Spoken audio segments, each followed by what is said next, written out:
Episode 7 ठहराव की हवेली part 1। Uttar Pradesh के एक पुराने कस्बे दरियापुर में आज भी लोग शाम ढलते ही एक रास्ता पार नहीं करते। वहाँ एक इमारत है, वर्मा हवेली, जो लगभग 100 साल से बंद है।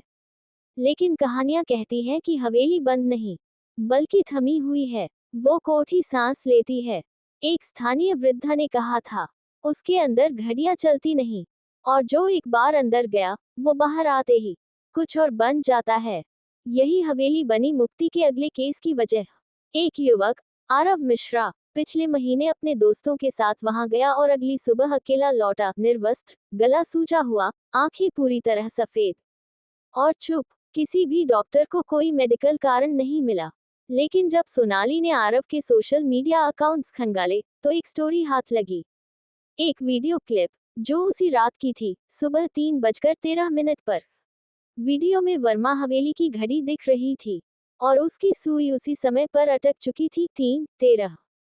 3 दिन बाद मुक्ति, रघु और सोनाली दरियापुर पहुंचे। बारिश के बाद की मिट्टी में गाड़ी बमुश्किल चली। हवेली कस्बे के आखिरी छोर पर थी, पुराने पीपल पेड़ों के बीच छिपी हुई, दीवारें काली, छत पर काय, और खिड़कियों से झांकती गहराई। यहाँ समय नहीं रुका, यहाँ समय मरा हुआ है, मुक्ति ने धीरे से कहा। वे गांव के स्कूल टीचर हरिहर तिवारी से मिले, जिन्होंने बताया, ये हवेली कभी एक जमींदार की थी, लाला अमरनाथ वर्मा की। उनकी बेटी चारुता, बहुत सुंदर, बहुत चुपचाप। कहते हैं, एक रात उसने हवेली के अंदर आत्महत्या कर ली, और तभी से वहां की हर घड़ी रुक गई। कोई उसका शव देखा गया था? सोनाली ने पूछा। नहीं, तिवारी बोले। लोग कहते हैं उसका शव मिला ही नहीं, लेकिन उसकी चीखें अब भी हवेली में गूंजती हैं, हर रात 3:13 पर। रात 11 बजे टीम वर्मा हवेली पहुंची। ताबीज और मंत्रों के साथ उन्होंने प्रवेश किया। दरवाजा जंग खाया हुआ था, लेकिन खुलते ही एक सड़ी लग गई और पुराने इत्र की गंध हवा में फैल गई। यह इत्र, मुक्ति ने सांस खींचते हुए कहा, जैसे किसी ने हाल ही में छिका हो। रघु ने कैमरे ऑन किए। ईएमएफ मीटर शुरू हुआ, और सुई बिना रुके रेड जोन में झूलने लगी। वे हवेली के उस हिस्से में पहुंचे जहां घड़ी थी, और वहां दीवार पर टंगी एक विशाल घड़ी थी, जिसकी सुइयां 3:13 पर अटकी थी।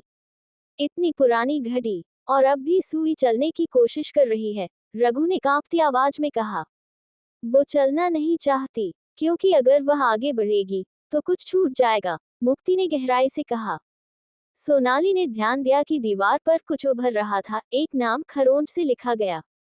चारुता, ये नाम अंदर से लिखा गया है, सोनाली फुसफुसाई। अचानक कमरे की हवा भारी हो गई। दीवार की पपड़ी उतरने लगी, और उसमें एक चेहरा उभर आया, अधूरी आंखें, बिखरे बाल, और फटे होंठ। तुम लोग मुझे देखने आए हो? एक धीमी, कपकपाती आवाज आई। हम तुम्हें सुनने आए हैं, मुक्ति ने आंखें बंद कर उत्तर दिया। मेरी कहानी अधूरी है। कोई नहीं जानता कि मुझे ठहराया गया, मारा नहीं, रोका गया। किसने? मेरे पिता ने, आत्मा बोली। उन्होंने मेरी घड़ी छीन ली। आवाज हवा में घुल गई, और तभी हवेली का फर्श हिलने लगा। लकड़ी चरमराई, छत से धूल गिरी, और दीवार की दरारों से ठंडी हवा बाहर निकलने लगी। मुक्ति ने देखा, एक पुराना दरवाजा, जो पहले नहीं था, अब सामने था। दरवाजा खुला नहीं, लेकिन उसके पीछे से एक धड़कन सुनाई दी, धक धक धक। ये दिल नहीं, ये घड़ी की धड़कन है, मुक्ति ने फुसफुसाया। समय अब भी जिंदा है, किसी कमरे में बंद। वे दरवाजा खोलने ही वाले थे कि एक जोरदार झटका महसूस हुआ, जैसे किसी अदृश्य दीवार से टकरा गए हों। ये कोई सामान्य शक्ति नहीं है, रघु बोला। यहाँ कुछ हमें अंदर जाने से रोक रहा है, या वो हमें अंदर बुला रहा है। सिर्फ तभी जब हम तैयार हों। मुक्ति ने मंत्र पते हुए ताबीज को जलाया। तुरंत दरवाजा चरमराता हुआ खुल गया। अंदर एक संकीर्ण सीढ़ी थी, नीचे तहखाने की ओर जाती हुई। नीचे उतरते ही हवा में एक अजीब घुलनशील गंध थी, कपूर, खून और जलते हुए बालों की। तहखाने में एक चौकोर कक्ष था, जिसके बीचों बीच एक लोहे का बक्सा रखा था। उस पर जंजीर बंधी थी, और हर जंजीर पर एक घड़ी टंगी थी। हर घड़ी की सुई अटकी हुई थी। 3:13। मुक्ति आगे बढ़ी। बक्सा खोलते ही एक भयानक चीख पूरे तहखाने में गूंजी, मानो समय ने खुद को चीखा हो। और फिर वहां दिखाई दी एक डायरी। डायरी में लिखा था, ग्रेटर देन मैं, चारुलता वर्मा अपने पिता द्वारा कैद कर दी गई। मुझे समाज से बचाने के नाम पर जिंदा दफना दिया गया। उन्होंने मेरी घड़ी छीनी ताकि मैं कभी न जान सकूं कि मैं कब मरी। लेकिन मैं मरी नहीं, मैं अब भी जी रही हूँ। हर रात उसी समय 3:13 सोनाली की आंखों से आंसू निकल आए। ये हत्या थी, उसने कहा। ये एक समय की हत्या थी, मुक्ति बोली। अब हमें उसकी घड़ी वापस देनी होगी ताकि वो अपनी मृत्यु स्वीकार सके और आगे बढ़ सके। तभी तहखाने की दीवारों से खून की धार बहने लगी।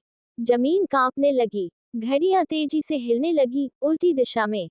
चारुलता की आत्मा प्रकट हुई अब और भयानक रूप में। आंखों से धुआं, चेहरे पर जले निशान और शरीर से घायों की आवाजें आती। तुम क्यों आई मुझे जगाने? उसने गरजती आवाज में पूछा। क्योंकि तुम अब भी अटकी हो, मुक्ति ने कहा। मुझे नहीं जाना, यह मेरा समय है, मेरा ठहराव। आत्मा चीखी, पर यह ठहराव अब तुम्हारा नहीं, ये तुम्हारा कैदखाना बन गया है। मुक्ति ने डायरी में रखी चारुलता की घड़ी बाहर निकाली और उसका समय आगे बढ़ाया 3:13 से 3:14 पर। तभी आत्मा चिल्लाए, एक तेज, रुदन से भरी चीख, और सब कुछ शांत हो गया। लेकिन दीवार पर एक घड़ी अब भी 3:13 पर रुकी थी। समय अभी पूरी तरह नहीं टूटा, मुक्ति ने धीरे से कहा। वह अभी भी कहीं, किसी कोने में थमा है। जारी रहेगा। अगले एपिसोड में जानिए, क्या वाकई चारुलता की आत्मा मुक्त हुई, या हवेली का ठहराव अब किसी और पर उतरने वाला है। एपिसोड 7, ठहराव की हवेली पार्ट 2, जल्द आ रहा है।